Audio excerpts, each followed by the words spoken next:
నమస్కారం, welcome to I dream ధర్మ మార్గం కార్యక్రమానికి స్వాగతం. నేను మీ విజిత. ప్రస్తుతం మనతో పాటు ఉన్నారు ప్రముఖ జ్యోతిష్యులు బ్రహ్మశ్రీ చేబిఎం కిరణ్ శర్మ గారు. ఇప్పుడు వారితో మాట్లాడి మరిన్ని విషయాలు తెలుసుకుందాం, మన సందేహాలన్నింటినీ నివృత్తి చేసుకుందాం. నమస్కారం గురుగారు. సర్వే జనా సుఖినో భవంతు, అఖండ ఐశ్వర్యమస్తమ. గురుగారు, ఇప్పుడు రాబోయే ఒక 5-6 సంవత్సరాలలో యుగాంతం ఉంది అని అనుకుంటున్నాం. ఇప్పుడు జరిగే ఇవన్నీ జల ప్రళయాలు, ఇలాంటి విధ్వంసాలన్నీ చూస్తుంటే ఒక్కొక్కసారి అనిపిస్తుంది అప్పుడే యుగాంతం ఏంటి అని, కొంతమంది చెప్పిన మాటల్ని బట్టి. కానీ ఇలా జరిగే చూస్తుంటే మాత్రం నిజంగానే ఉందేమో అని అనిపిస్తుంది. వింటున్నాం, ఇప్పుడు సోషల్ మీడియాలో కూడా చాలామంది చెప్తున్నారు, వీడియోలు చూస్తున్నాము, 2032 వరకు అసలు మొత్తం యుగాంతం వచ్చి ఏమీ ఉండదు, అంత కొలాబ్స్ అని చెప్పి. నిజంగా ఉందంటారా యుగాంతం? బ్రహ్మంగారి కాలజ్ఞానంలో రాసిన ప్రకారం ఇవన్నీ జరుగుతూ వచ్చాయి, ఇది కూడా ఉంది, ఇది కూడా జరుగుతోంది అని చెప్పి అంటున్నారు. సో మొత్తం మీద మీ దగ్గర బంగారం అని ఉంటే కొంచెం నాకు ఇచ్చేసేయండి. 2032 కల్లా కాబట్టి కెమెరామెన్ గారి దగ్గర కూడా దయాకర్ దగ్గర ఉంటే బంగారం నాకు ఇచ్చేస్తే దాచుకుంటాను నేను. మీరేం చేసుకుంటారు? ఎందుకంటే అదే అంటారు నేను, అంటే నా వరకైతే యుగాంతం వచ్చే అవకాశం లేదు కాబట్టి మేము దాచుకొని మేము అందంగా హ్యాపీగా ఉంటాం. అది అందుకంటే ఒకటే విషయమ్మా, ఇలాంటివన్నీ కూడా ఎందుకు అంటే బయటికి ప్రొవోక్ చేస్తారని అర్థం కాబట్టి దాని విషయంలో అంటే బ్రహ్మంగారు కాలజ్ఞానంలో చెప్పినట్టు కొన్ని విషయాలు జరిగినాయంటే వాస్తవం. ఎందుకంటే కాలజ్ఞాని, ఆయన పేరే కాలజ్ఞాని, బ్రహ్మంగారి కాలజ్ఞాని. కాలజ్ఞాని అంటే ఒక జ్యోతిష్కుడు ఆయన. అలా అని చెప్పేసి మధ్యలో కొన్ని పుట్టుకొచ్చాయి. ఆయన రాసినటువంటి అసలు పుస్తకాన్ని పక్కన పెట్టేసి మభ్యపెట్టేటువంటి వ్యక్తులు చాలా మంది వచ్చేసారు. దాంట్లో కూడా అనేకమైనటువంటి పురాణాలు, ఇటువంటి మన సోషల్ మీడియాలో వచ్చేటువంటి పుంఖాలుగా వచ్చేటువంటి కొన్ని అనవసర వార్తలని దాన్ని జొప్పించారు. అయితే మనకి అమిస్టర్ డ్యామ్ లో కూడా జ్యోతిష్కుడు, ఆయన ప్రపంచంలో ఉన్నటువంటి జ్యోతిష్కుడు కూడా, అలాగే సోమయాజులు గారు, తర్వాత మనకి ఇప్పుడు ఉత్తరప్రదేశ్లో సోమయాజులు గారు ఎంత ఫేమస్ ఆస్ట్రాలజర్ ఆయన. సో అతను కూడా చెప్పిన విషయాలు చాలా మటుకు జరిగినాయి మనకి. సో ఇలా కాలజ్ఞానంలో చెప్పిన విషయం కొంత వాస్తవమే. మరి అదే కాలజ్ఞానంలో చెప్పినటువంటి వ్యక్తులు బ్రహ్మంగారు ఏం రాశారో అసలు పుస్తకం మనకు దగ్గరికి రాలేదు, మనకి ఎవరు చూపించే అవకాశం లేదు, మనకి తెలియదు కూడా. వాళ్ళు పుస్తకం ఇస్తే అది కాలజ్ఞానం పుస్తకం ఇస్తారు తప్ప అది అసలు అనేది అయితే ప్రతి అనేది తెలియదు. అసలు ప్రతి అనేది ఆయన స్వదస్తుడితో రాశాడు, అంటే ఆయన లేఖనితో రాశాడు ఆయన. అందుకని ఆ పెళ్ళి లేవు కదా అప్పుడు, లేఖనితో రాశాడు ఆయన. మరి అది ఆ పుస్తకాన్ని మాకు చూపిస్తే దాని గురించి మాట్లాడదాం మనం. అలా ఇచ్చేవాళ్ళు ఎవరు మనకైతే ప్రస్తుతానికి లేరు. రెండవది 2012లోనే అనుకుంటా స్వామివారి కాలజ్ఞానం ప్రకారంగా 2012లోనే యుగాంతం వచ్చేస్తుంది, వెంపలి చెట్టుకు నిచ్చెనేస్తారు, ముండమోపులు రాజ్యం వెళ్తారు, ఇటువంటివన్నీ చెప్పారు. దానికి కొన్ని జరిగిన విషయం వాస్తవం. నేను ఆయన కాలజ్ఞానం చెప్పలేదని చెప్పట్లేదు, ఆయన దివ్యజ్ఞాని. కానీ 2012లో భూమంత పతనం అన్నారు, 2020లో అన్నారు, మళ్ళీ 2020లో దానికి జోడించారు, కరోనా చూసారా, అదే ప్రళయం అని చెప్పేసి అన్నారు. ప్రళయము, ఉప్పెన అవన్నీ కూడా రావడం అంటే అర్థం ఏంటంటే, ప్రళయం కానివ్వండి, సునామీ లాంటివి, ఒక సునామీ వచ్చింది కదా మనకి, ఆ సునామీ లాంటివి 75 సునామీలు వస్తే ఒకేసారి, మొన్న వచ్చినటువంటి సునామీ లాంటివి 75 సునామీలు ఒకేసారి వస్తే అందులో 40% ప్రళయం వచ్చినట్టు. 75 సునామీలు కలిసి వస్తే 40% మాత్రమే మనకి ప్రళయం వచ్చినట్టు. అంత జనాభా ఎంత పెద్ద ఎత్తునుందో దీన్ని బట్టి అర్థమవుతుంది.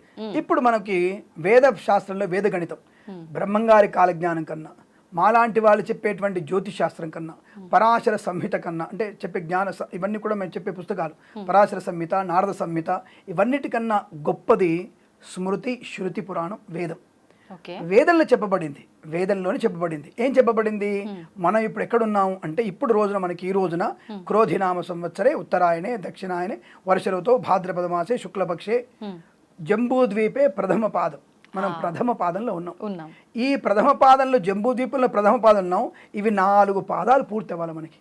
ఒక పాదం 70,000 సంవత్సరాలు మినిమం, 78,000 సంవత్సరాలు ఒక పాదం మినిమం. ఆ తర్వాత మనకి యుగాంతం వచ్చేది 5,32,000 సంవత్సరాలకి. చాలా సమయం. ఇప్పుడు అయింది 2,000 సంవత్సరాలే, 2022, 2024 ఉన్నాం మనం. మరి ఈ సమయాన్ని మీరు లెక్కెట్టుకొని ఇప్పుడు ఆలోచించండి. అంటే మీరు 2,700 జన్మలు ఎత్తితే అప్పుడు మీకు యుగాంతం పూర్తవుతుంది. 2,700 జన్మలు ఎత్తాలి మీరు, ఇది గుర్తుపెట్టుకోండి. కాబట్టి ఇప్పుడు ప్రళయం అనేది అసంభవం. అయితే పాపం వల్ల, అంటే పాపం చేసినప్పుడల్లా ఇటువంటి భగవంతుడు తన యొక్క సంస్కృతిని కొంత పద్ధతిని, దాన్ని సంస్కృతి భిన్నమైనప్పుడు ఆయన నాశనం చేసే తత్వం ఉంటుంది. కాబట్టి సునా రూపంలోనూ, కరుణ రూపంలోనూ, ఇంకో రూపంలోనూ చెడ్డవాళ్ళు నాశనం చేసే అవకాశం. ఇప్పుడు ఇది ప్రళయమే కదమ్మా. ఒక 4 ఏళ్ల చిన్నారిని మానభంగం చేస్తున్నాడంటే, 11 ఏళ్ల అమ్మాయిని మానభంగం చేస్తున్నాడంటే, ఇతర మతాల వారందరూ కూడా వచ్చేసి ఇతర మతాల మీద పడి ప్రభావాన్ని చూపించి నాశనం చేస్తున్నారంటే దీని ప్రళయం అనుకుంటే ఏమంటారు? దీన్ని ఇది ఒక ప్రళయమే.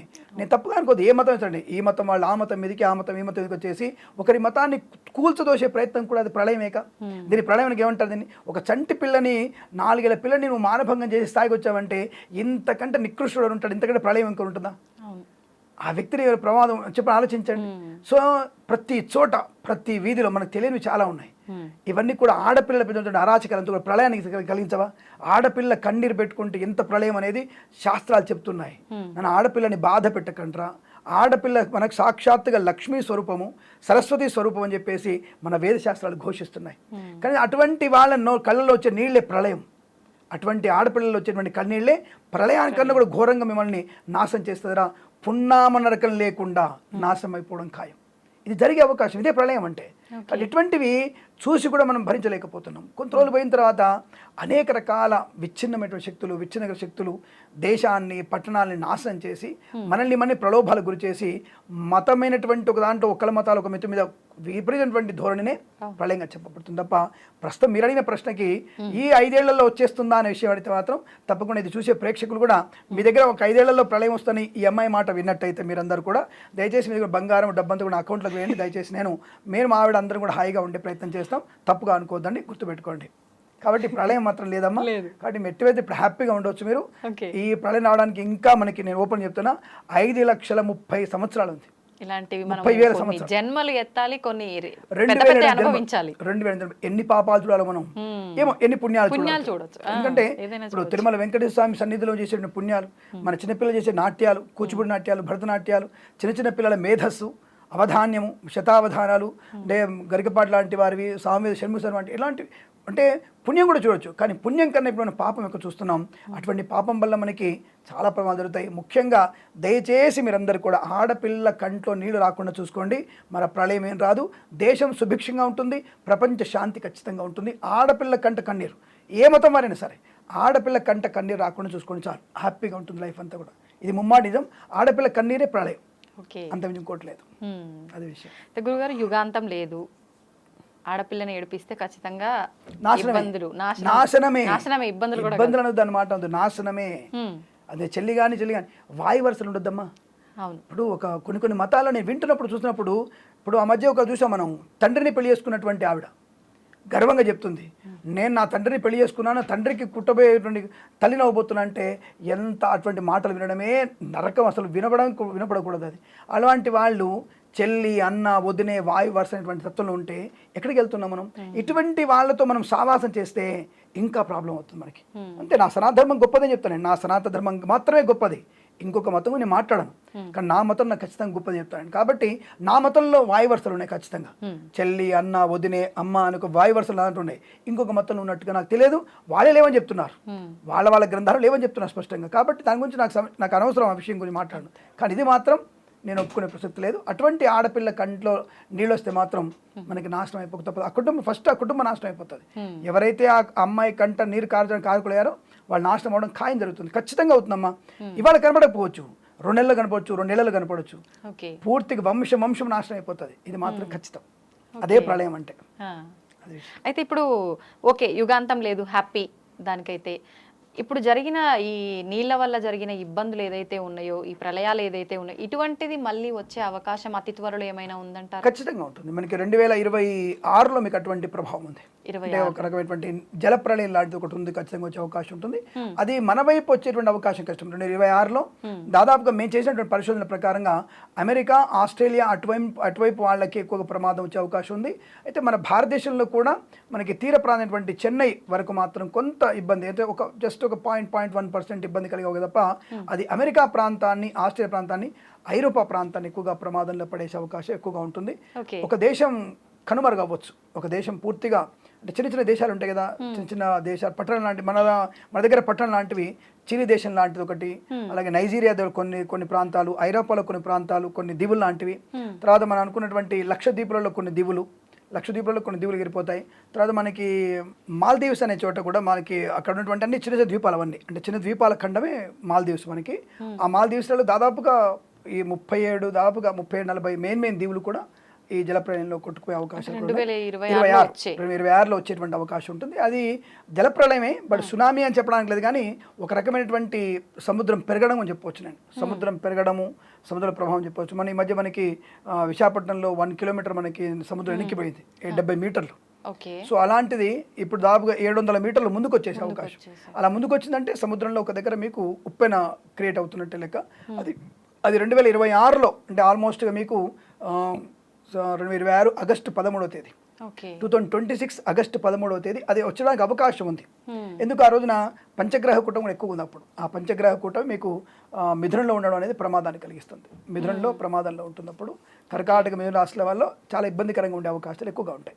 అది అప్పుడు చెప్పుకుందాం మనం, ఎందుకు మనకి ఎట్టాగూ ప్రళయం వచ్చే అవకాశం మనకు లేదు కాబట్టి జల ప్రమాదాలు వచ్చే అవకాశం తీవ్రంగా ఉంటుంది. అంటే కరోనా కంటే తక్కువ బట్ ఈక్వల్ టు కరోనా లాంటి సునామీ కంటే తక్కువ బట్ ఈక్వల్ టు సునామీ అలా ఉండే అవకాశం ఉంటుంది. కొన్ని ప్రాంతాలు తీవ్రమైనటువంటి ఐరోపా ఖండంలో కొన్ని దేశాలు ఎగిరిపోతాయి.